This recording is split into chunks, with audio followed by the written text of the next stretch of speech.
जय हिंद साथियों, स्वागत है आपका self study classes Vishwamit Jain YouTube channel में।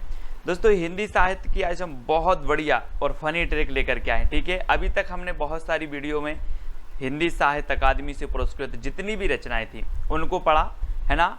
अब हमें पढ़ना है दोस्तों व्यास सम्मान। व्यास सम्मान जिन रचनाओं को मिला है वो रचनाएं भी आपके लिए बहुत ही महत्वपूर्ण होता है। ठीक है, तो जितनी रचनाएं हैं व्यास सम्मान से सम्मानित है ना, जिनको व्यास सम्मान मिला है वो हम आपको याद करवा रहे हैं। सभी लोग वीडियो को लाइक करेंगे और शेयर अवश्य करेंगे। ठीक है, इससे पहले मैंने बहुत सारी चीज़ें आपको याद करवाई हैं है ना, वो वीडियो जरूर देखें। ये 21वां पार्ट है हिंदी साहित्य में ट्रिकी वीडियो का। ठीक है, और जो भी साथी सब्सक्राइब नहीं कर पाए या बेल आइकन को नहीं दबाया है वो दबा दें। और व्हाट्सएप ग्रुप से आपको जुड़ना है 9098609291। ये व्हाट्सएप नंबर आपको दिया है, इस व्हाट्सएप ग्रुप से आपको जुड़ जाना है। ठीक है, तो स्टार्ट करते हैं दोस्तों। आपको सबसे पहले तो क्या होगा, प्रश्न का जो टेस्ट है वो टेस्ट करवाएंगे और उसके बाद ट्रिक आपको बताएंगे। दोस्तों, व्यास सम्मान मिला भारत के भाषा परिवार और हिंदी के रचनाकार। तो जल्दी से हमें बताना है कि ये जो भारत के भाषा परिवार और हिंदी के रचनाकार, इसके जो रचनाकार है मतलब वो कौन है, ये चीज़ हमें बतानी है। और इस रचना को सबसे पहले व्यास सम्मान मिला था और ये रचना किसकी है दोस्तों, है ना। व्यास सम्मान वाले इन्होंने सोचा होगा कि सबसे पहले जो दिया जाए वो भारत के भाषा परिवार के लिए दिया जाए, है ना। और इसके रचनाकार है डॉक्टर रामविलास शर्मा। और एक नंबर यहाँ पर आपका बिल्कुल सही होगा। और 1991 में, जी हाँ दोस्तों, 1991 में इस रचना के लिए क्या मिला, व्यास सम्मान मिला। अब ये चीज़ आपको याद रखनी है कि भारत के भाषा परिवार और हिंदी, इसके लिए व्यास सम्मान कब मिला, 1991 में मिला। और ये रचना किसकी है, तो ये डॉक्टर रामविलास शर्मा की है। ये चीज़ भी याद रखनी है। ठीक है, अब कैसे याद रखोगे इसको, ऐसे याद रखना है कि सबसे पहले सोचा होगा कि हिंदी भाषा, भारत के भाषा जो परिवार हैं उनको दे दिया जाए। बाकी तो फिर इन भाषाओं में रचित रचनाओं को देना ही है। तो भारत के भाषा परिवार और हिंदी एक रचना है रामविलास शर्मा की, उसको दे दिया गया। ठीक है, अगला देख लो दोस्तों, नीला चांद। नीला चांद मैंने आपको कई बार बताया है। आपने शंकर जी की मूर्ति देखी होगी, शंकर जी की फोटो देखी होगी, देखी है। और यहाँ पर शंकर जी की यहाँ पर क्या है, नीला चांद रहता है। चांद रहता है ना यहाँ पर, चांद, तो हम बोलेंगे कि वो क्या है, नीला चांद, है ना। और नीला चांद किसके मस्तिष्क पर है, शंकर जी के, है ना, शिव जी के। तो ये नीला चांद रचना किसकी होगी, शिव प्रसाद सिंह की, है ना। शिव प्रसाद सिंह की रचना होगी दोस्तों। और आपको पता है कि इसके लिए साहित्य अकादमी पुरस्कार भी मिला 1990 में। 1990 में साहित्य अकादमी पुरस्कार मिला। और 1992 में इसे व्यास सम्मान भी मिल गया। 90 में नीला चांद के लिए साहित्य अकादमी पुरस्कार और 92 में व्यास सम्मान मिला। आपने याद कैसे किया, याद कैसे किया कि जो नीला चांद है, नीला चांद यानी कि चांद शिव जी के मस्तिष्क पर है, ये रचना हो जाएगी शिव प्रसाद सिंह की। ठीक है, और इसे 90 में साहित्य अकादमी और 92 में व्यास सम्मान भी मिला। ठीक है, और आपको पता है दोस्तों, शिव का बाण तोड़ा था किसने, राम जी ने। तो 92 में व्यास सम्मान इन्हें मिल जाएगा, व्यास सम्मान। ठीक है, तो ये दोनों रचनाएं आपको याद रखनी है, दोनों पुरस्कार इस रचना के लिए आपको याद रखनी है। ठीक है, अगला है मैं वक्त के हूँ सामने। मैं वक्त के हूँ सामने की रचनाकार कौन है। मैंने आपको कई बार बताया है कि अगर आप वक्त के सामने आ जाओ कभी तो गिर जाना। मैं वक्त के हूँ सामने, बोले वक्त के क्यों सामने हो, गिर जा, है ना। वक्त के क्यों सामने हो, गिर जा। तो मैं वक्त के हूँ सामने रचना किसकी है, गिरजा कुमार माथुर की। ठीक है, सी नंबर। और इसे साहित्य अकादमी पुरस्कार मिला 1991 में दोस्तों। और व्यास सम्मान मिल गया 1993 में। देखो बहुत सारी, ये तो बहुत ही महत्वपूर्ण रचनाएं हो जाती हैं जिन्हें दो सम्मान मिल गए, है ना। मतलब बहुत ही इंपॉर्टेंट रचनाएं हैं जिन्हें साहित्य अकादमी भी मिल गया 1991 में और 92 में, 93 में इसको क्या मिल गया, व्यास सम्मान भी मिल गया। तो मैं वक्त के हूँ सामने, गिरजा कुमार माथुर, 91 में साहित्य अकादमी, 93 में व्यास सम्मान। ठीक है, ऐसे याद रखेंगे। अगला है सपना अभी भी के रचनाकार कौन है दोस्तों। सपना अभी भी है कि मैं धर्म की शरण में जाऊं। काय की शरण में जाना है, सभी का सपना रहता है, क्या रहता है कि मैं धर्म की शरण में जाऊं। आपका भी सपना होगा, है ना, कि नहीं है, सभी का सपना है कि धर्म की शरण में जाऊं, और मैं धर्मवीर बनूं। क्या बनूं? धर्मवीर बनूं। ठीक है, और सभी का सपना है कि मैं धर्मवीर बनूं, यानी जो डी नंबर है वो बिल्कुल सही हो जाएगा। ठीक है, डी नंबर। अब कभी नहीं भूलेंगे आप। मैं बोलूँगा सपना अभी भी है, बोले सर हाँ सपना अभी भी है, अभी भी है धर्मवीर बनने का। क्या? धर्मवीर बनने का। तो धर्मवीर भारती, और इसके लिए 1994 में दोस्तों, 1994 में क्या मिल गया? 1994 में इसे मिल गया दोस्तों, क्या मिल गया?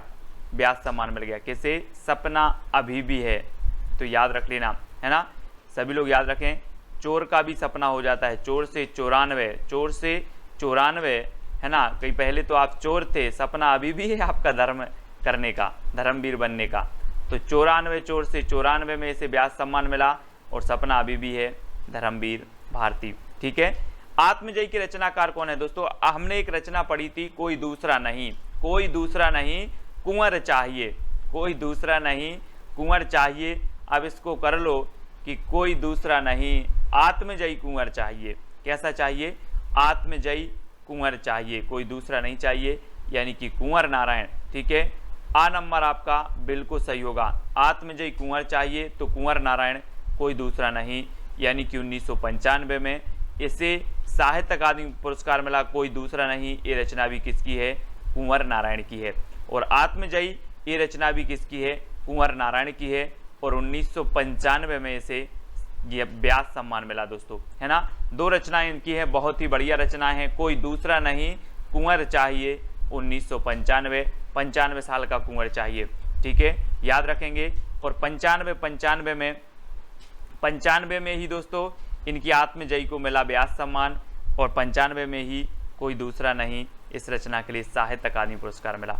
ठीक है, तो ये चीज भी आपको याद रखनी है, सभी लोग याद रखेंगे,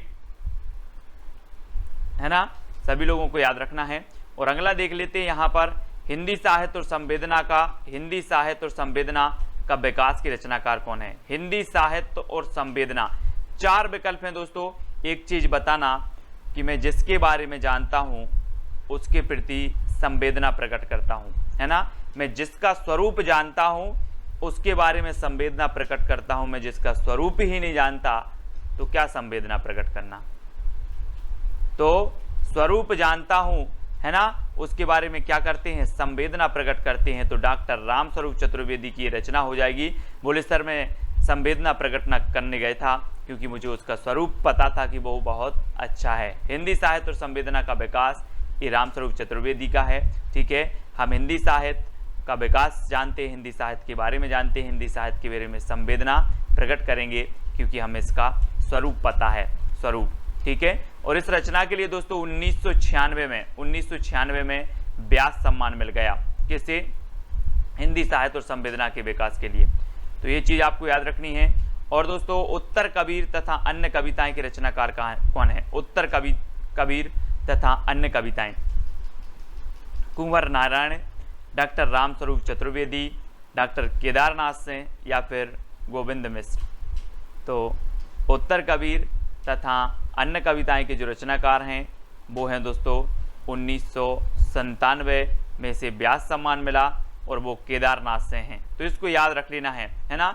उत्तर कबीर तथा अन्य कविताएं, है ना, उत्तर कबीर तथा अन्य कविताएं। कैसे याद रखोगे?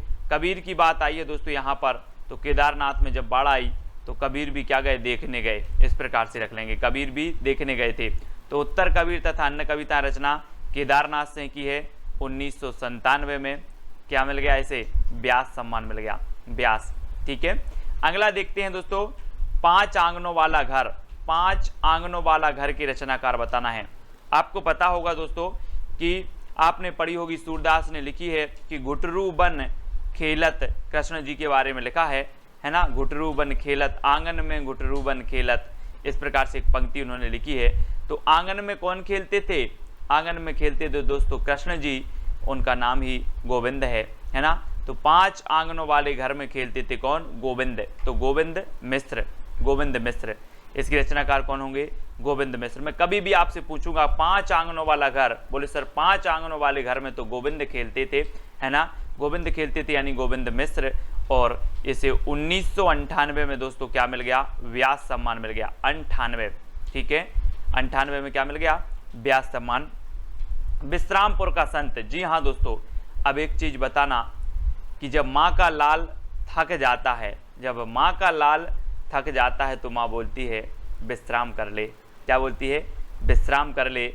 तो विश्रामपुर का संत कौन होगा, कोई लाल ही होगा दोस्तों, लाल होगा, यानी कि श्रीलाल शुक्ल की रचना है विश्रामपुर का संत। कई बार पूछी गई है।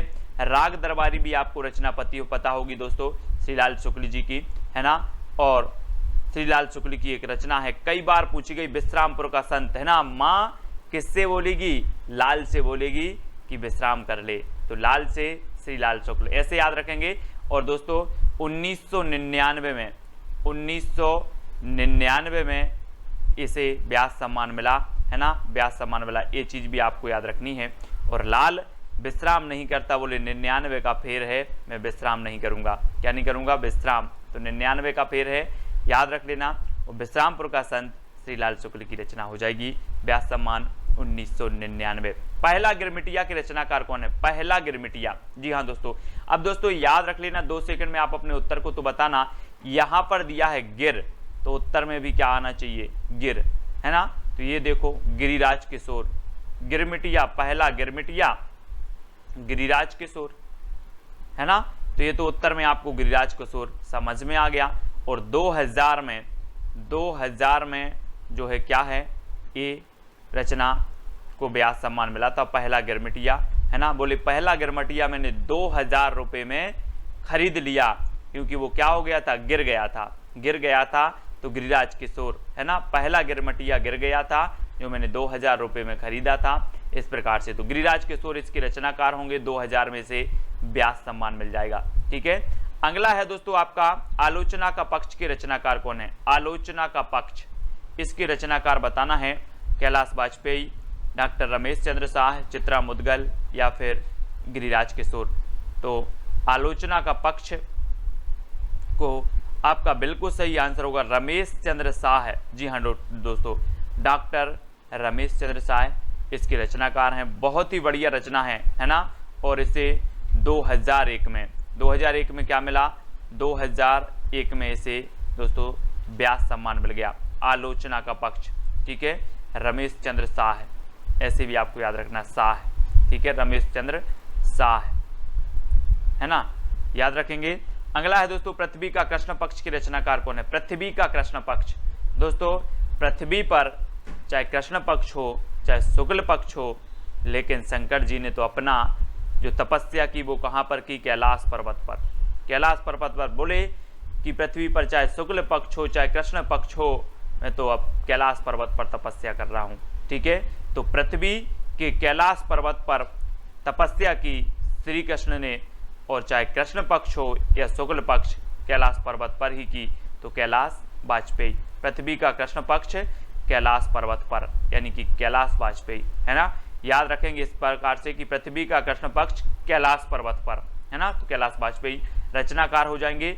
और 2002 में से क्या मिल गया, इसे मिल गया व्यास सम्मान 2002 में, ठीक है, याद रखना, है ना। अब आप बोलोगे सर एक कैलाश पर्वत शंकर जी गए थे, एक आध और होता, 2 होते 2 तो मैं भी चला जाता, है ना। तो 2 होते तो 2002 कैलाश वाजपेयी की रचना पृथ्वी का कृष्ण पक्ष को इसे व्यास सम्मान से सम्मानित किया गया। अब दोस्तों अगला बताना है आपको, आबा के रचनाकार कौन है, आबा, कैलाश वाजपेयी, डॉक्टर रमेश चंद्र शाह, चित्रा मुदगल या फिर गिरिराज किशोर। 2 दिए जाते सेकंड, 2 सेकंड आपको दिए जाते हैं दोस्तों। आबा से आपको नहीं लग रहा, आमा, आमा, आबा, आबा, और आबा का हमें क्या बनाना है, चित्र बनाना है। मैं आपसे बोलूं आमा का चित्र बना देना, आमा, ठीक है, आमा, आम या आमा या आबा, इस प्रकार से। तो इसका क्या बनाना है, हमें चित्र बनाना है, चित्र, ठीक है। तो चित्र बनाना है आबा का, तो चित्रा मुदगल, आबा की रचना, आबा जो रचना है वो किसकी है, चित्रा मुदगल की, क्योंकि आबा का हमें क्या बनाना है, चित्र बनाना है। और इसे 2003 में क्या मिला दोस्तों, व्यास सम्मान मिल गया। और चित्र आपको कितने बनाने हैं, 3 चित्र बनाना है आबा के 3 चित्र बनाना है, तो चित्रा मुदगल, और 3 बनाना है तो 2003 में इसे व्यास सम्मान से सम्मानित किया गया। अगला देख लेते हैं दोस्तों, कठगुलाब के रचनाकार कौन है। 4 विकल्प हैं, 2 सेकंड में आप अपने उत्तर का चयन करेंगे और एक चीज बताएंगे दोस्तों कि जो गुलाब होता है, गुलाब वो कैसा होता है, कठोर होता है कि मृदुल होता है, जल्दी से बताएं, है ना। गुलाब की पहचान दोस्तों मृदुल से की जाती है, यानी कि बहुत मलिन, है ना, बहुत मृदुल है। तो गुलाब आया यहाँ पर, कठगुलाब, और ये रचना हो जाएगी किसकी, मृदुला गर्ग, है ना, मृदुला गर्ग, ठीक है। तो याद रख लेना। और 2004 में दोस्तों, 2004 में क्या मिला, इसे व्यास सम्मान मिला। और आप 1 नहीं, 2 नहीं, 3 नहीं, 4 लोगों को भी गुलाब दोगे तो उनका मन कैसा हो जाएगा, मृदुल हो जाएगा, मृदुल हो जाएगा, ठीक है। 4 को नहीं देना है, देना तो एक ही को है, ठीक है। लेकिन अगर आप 4 को गुलाब दोगे तो क्या हो जाएगा, मन मृदुल हो जाएगा। और 2004 में इसे व्यास सम्मान मिला। ऐसे भी याद रखना कि सर मैंने गुलाब दिया 4 लोगों को और 4 लोगों का मन मृदुल हो गया, ठीक है। तो 4 में मृदुला गर्ग की कठगुलाब रचना को कथा सतीसर, जी हाँ दोस्तों, कथा सतीसर की रचनाकार बताना है। और आपने सुना होगा दोस्तों, इतिहास में आप पढ़ते हो, हमने ऐसी कई चांद सी रानियों का, चांद सी चेहरे वाली रानियों का क्या सुनी है, सती होने की कथा सुनी है कि नहीं सुनी है, बिल्कुल सुनी है। अब आप नहीं बताएंगे कि नहीं सुनी, जौहर आपने सुनी होगी, सती हो गई बोले, है ना। ऐसी चांद सी रानी थी, क्या हो गई, सती हो गई, उनकी कथा आज हम सुनते हैं, है ना। तो कथा सतीसर, कथा सती की, कौन सी सती की, जिनके चेहरे चांद से थे, है ना, जो चांद से चेहरे वाली थी। तो चंद्रकांता, चंद्रकांता, है ना, याद रख लेंगे। कथा सतीसर के रचनाकार कौन होंगे, चंद्रकांता, है ना। सती बात आई, सती, तो अब सती भूल जाना, कैसी सती थी, चांद सी सती थी, चांद से चंद्र और कांता, ठीक है। इस प्रकार से याद रखेंगे। और 2005 में इसे मिल गया व्यास सम्मान, 2005 में, ठीक है, 5 में याद रखना। कविता का अर्थात के रचनाकार कौन है। कविता का अर्थात दोस्तों, एक चीज बताना, आप कविता पढ़ते हो, अगर कविता का अर्थ आपको पता चल जाए तो क्या होता है, कविता का अर्थ अगर पता चल जाए तो आनंद आ जाता है। कविता पढ़ने में तभी आनंद है जब कविता का अर्थ पता हो, ठीक है। तो कविता का अर्थ पता चल जाए तो क्या आ जाता है, परम आनंद आ जाता है। तो परमानंद श्रीवास्तव, परमानंद श्रीवास्तव बोले सर बहुत बढ़िया ट्रिक बताई आपने कि कविता का अर्थ पता चल जाए तो परम आनंद आ जाता है। तो परमानंद श्रीवास्तव। और इसे 2006 में, जी हाँ दोस्तों, 2006 में इसे क्या मिला, व्यास सम्मान मिला, ठीक है। तो ये याद रख लेना है और आपको पता करना है कि कविता का अर्थ परमानंद, ठीक है। अगला है समय सरगम की रचनाकार कौन है दोस्तों। समय को क्या बनाना है, हमें सरगम बनाना है दोस्तों। समय एक सा नहीं होता, समय को सरगम बनाना है। कैसे बनेगा, समय सरगम की रचनाकार बताना। यहाँ पर 2 सेकंड में आपका समय है। और दोस्तों अगर आपके साथ कृष्ण आ जाएं, आपके साथ कृष्ण आ जाएं तो आपका समय क्या होगा, सामान्य नहीं रहेगा, सरगम बन जाएगा। कैसा बन जाएगा, सरगम बन जाएगा। अगर आपके साथ कृष्ण आ जाएं तो आपका समय सरगम बन जाएगा। तो कृष्णा सूक्ति की रचना है कौन सी, समय सरगम। समय सरगम याद रख लेना। अब आप कभी नहीं भूलोगे, आपसे पूछा जाएगा कि समय सरगम की रचनाकार कौन है, बोले समय को सरगम बनाना है तो कृष्ण की जयकार करो, है ना, कृष्ण के दरबार में जाओ, कृष्ण की शरण में जाओ। तो इस प्रकार से कृष्णा सोपती जी की ये रचना है। और इसे 2007 में, जी हाँ दोस्तों, 2007 में व्यास सम्मान मिला। इसलिए कृष्ण को साथ में लेकर चलना है, कृष्ण के साथ में चलना है, ठीक है। याद रख लेना, कृष्ण को मन में साथ में रखना है। तो साथ में रखना है तो साथ में इसे व्यास सम्मान भी मिल जाता है, ठीक है। अगला है एक कहानी यह भी। एक कहानी यह भी की रचनाकार कौन है। मैंने आपको याद करवाया था दोस्तों कि कोई भंडारे में जाता है, आप लोग भंडारे होते हैं, भंडारे में अगर कुछ हो गया, लड़ाई हो गई, तो बोले एक कहानी यह भी बन गई। अब एक कहानी यह भी काय में, भंडारे में, एक कहानी यह भी भंडारे में। तो मन्नू भंडारी की रचना है कौन सी, एक कहानी यह भी, यानी कि आपका जो विकल्प नंबर सी है वो बिल्कुल सही हो जाएगा। और 2008 में इसे व्यास सम्मान मिला, है ना। और आपका कोई 8 साल का बच्चा भंडारे में जाता है और लड़ाई हो जाती है तो एक कहानी यह भी, याद रखेंगे, आप कभी नहीं बोलोगे आप एक कहानी है भी मन्नू भंडारी। दोस्तों आपको बताना इन्हीं हथियारों से मैंने आपको याद करवाई थी, इसे साहित्य अकादमी पुरस्कार भी मिला है इस रचना के लिए। आपको बताना ये किसकी रचना है। 2 सेकंड दिए जाते हैं और मैं आपको ट्रिक बताता हूं। इन्हीं हथियारों से, अब यहां पर कर दो इन्हीं हाथों से, इन्हीं हाथों से हमें क्या होना है, अमर हो जाना है। इन्हीं हाथों से अमर हो जाना है। तो इन्हीं हथियारों से या हाथों से जो रचना होगी वो किसकी होगी, अमर हो जाना है तो अमरकांत की। ठीक है, अमरकांत यानी आपका डी नंबर बिल्कुल सही होगा। और दोस्तों 2007 में इसे साहित्य अकादमी पुरस्कार मिला और 2009 में इसे व्यास सम्मान भी मिला। बहुत ही बढ़िया रचना है, कई बार पूछी गई है ना। आपसे पूछा जाएगा इन्हीं हथियारों से, बोले हाँ इन्हीं हाथों से हथियारों से हमें अमर हो जाना है, अमर। ठीक है, और दोस्तों 7 में साहित्य अकादमी और 9 में व्यास सम्मान इसे मिला है इन्हीं हथियारों से। ठीक है, फिर भी कुछ रह जाएगा, फिर भी कुछ रह जाएगा, कहाँ पर, इस विश्व में फिर भी कुछ रह जाएगा।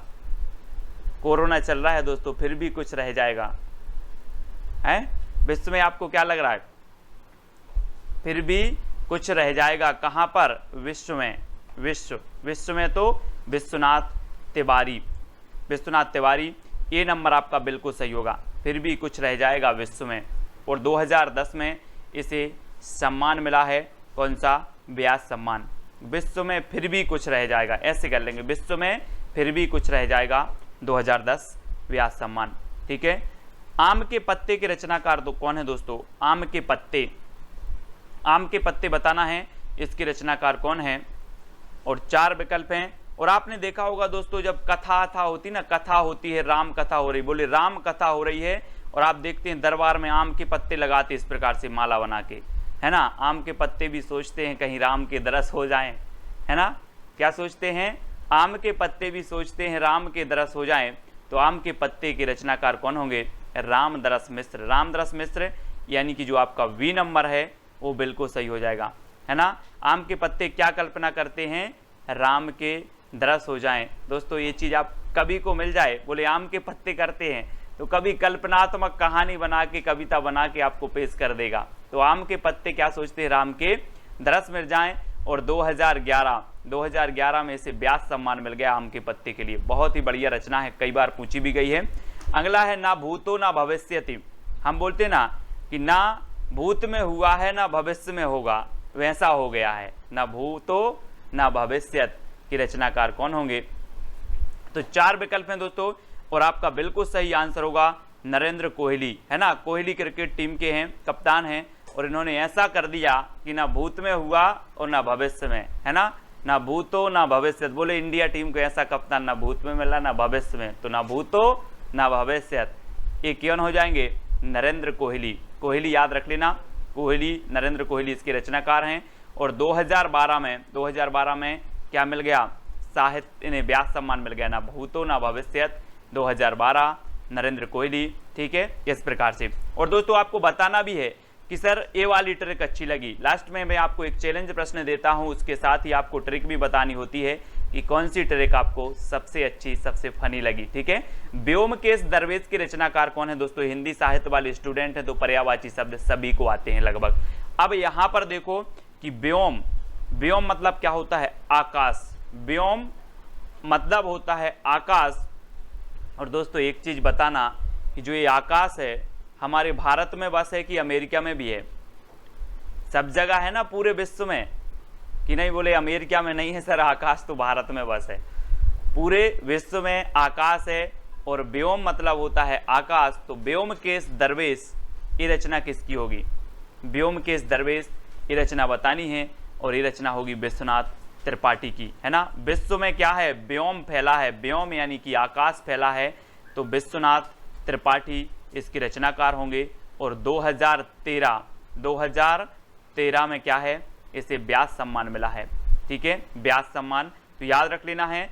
और 13 व्यास पूछ लेना आकाश से कि 13 व्यास कितना है, 13 व्यास कितना है, क्योंकि आकाश है दोस्तों, आकाश, और इसका ये व्यास देखना है। यहाँ से आप लेते हो यहाँ तक त्रिज्या, और जब ये यहाँ तक पहुँच जाते तो इसे व्यास कहते, व्यास। और इसे पूछ लेना कि 13 व्यास क्या है, 2013 से 2013 और व्यास सम्मान मिल गया व्योमकेश दरवेश को। विश्वनाथ त्रिपाठी इसके रचनाकार हैं। ठीक है, प्रेमचंद्र की कहानियों का काल क्रमानुसार अध्ययन के रचनाकार कौन है? दोस्तों बहुत सारे किशोर बोलते हैं, बहुत सारे किशोर बोलते हैं कि सर प्रेमचंद की कहानियों का क्रमबद्ध अध्ययन करवाओ, क्रमबद्ध अध्ययन करवाओ, बहुत सारे किशोर बोलते हैं।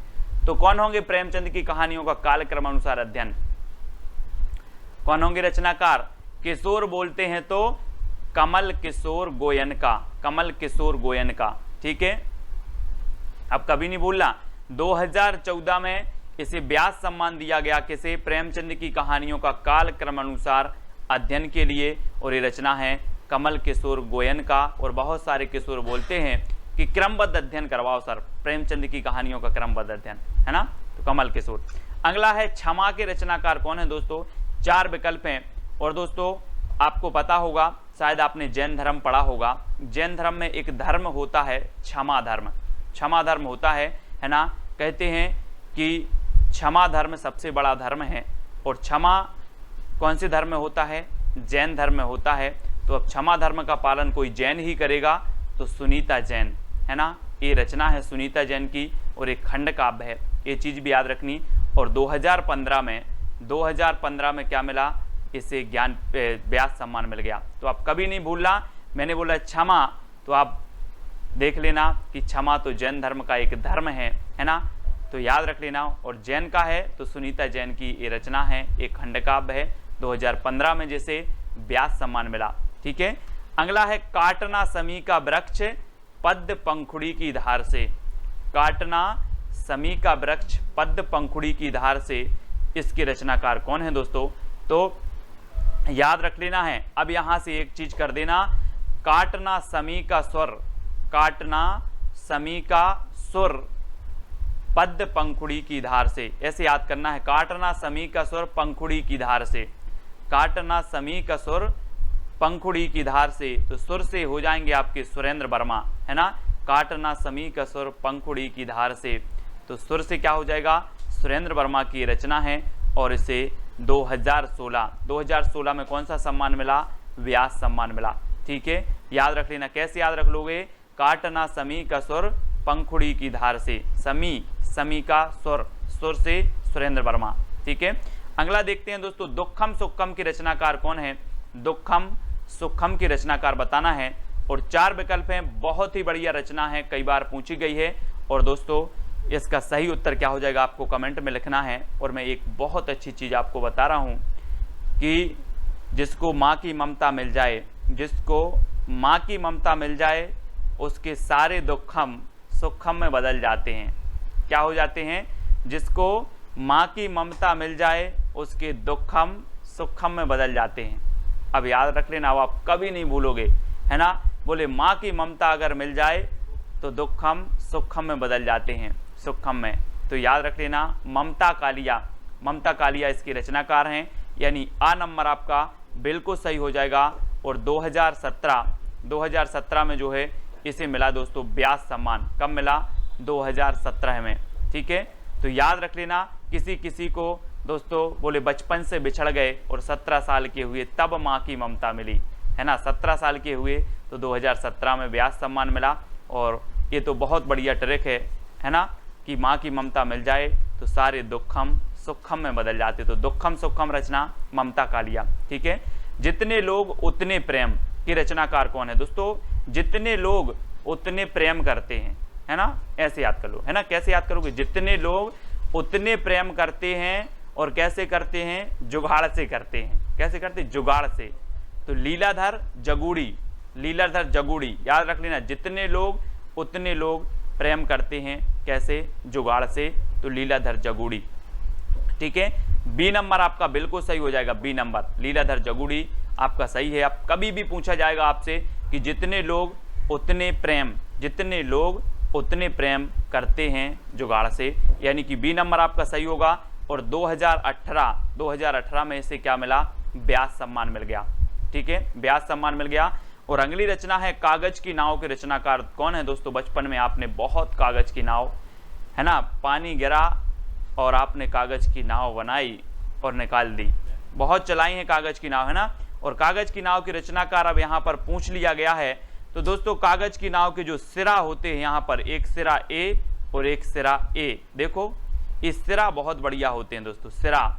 और जब कागज की नाव निकलती है तो ना उसका सिरा होता है कि कहाँ पहुँचती है, वो कोई सिरा नहीं, ना सिरा, बोले ना सिरा, है ना, ना सिरा।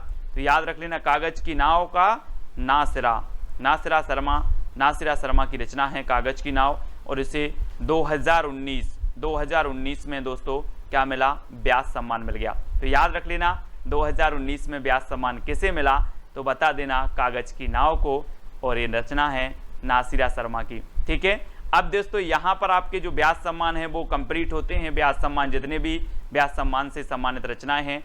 अब आपको बताना है कि सुमित्रा नंदन पंत की जो चिदंबरा रचना है, इसके लिए तो हमने पिछली वीडियो में भी पूछ लिया था ज्ञानपीठ पुरस्कार। ठीक है, लेकिन अब हम नेक्स्ट आपसे पूछ लेते हैं कि कलाधर किसका उपनाम है। कलाधर बताना है, कलाधर किसका उपनाम है।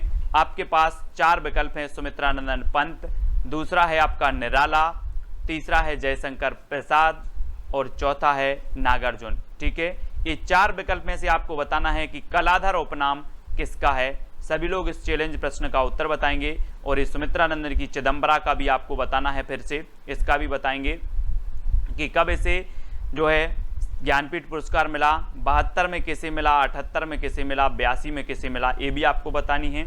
और कलाधर उपनाम किसका था ये भी आपको बतानी है। ठीक है, तो आपको बताना है दोस्तों कि सबसे अच्छी ट्रिक कौन सी लगी। ठीक है, आपको कमेंट में लिख के बताना है, और कितनी चीज़ें आपको याद हुई, कितने % आपको याद हुआ इन ट्रिकों से, क्योंकि जो आपकी ज्ञानपीठ पुरस्कार से सम्मानित रचनाएं, साहित्य अकादमी पुरस्कार से सम्मानित रचनाएं, सरस्वती पुरस्कार से सम्मानित, व्यास सम्मान से पुरस्कृत जो रचनाएं होती हैं वो सबसे इंपॉर्टेंट रचनाएं होती हैं, अधिकांश रचनाएं वो ही पूछी जाती हैं।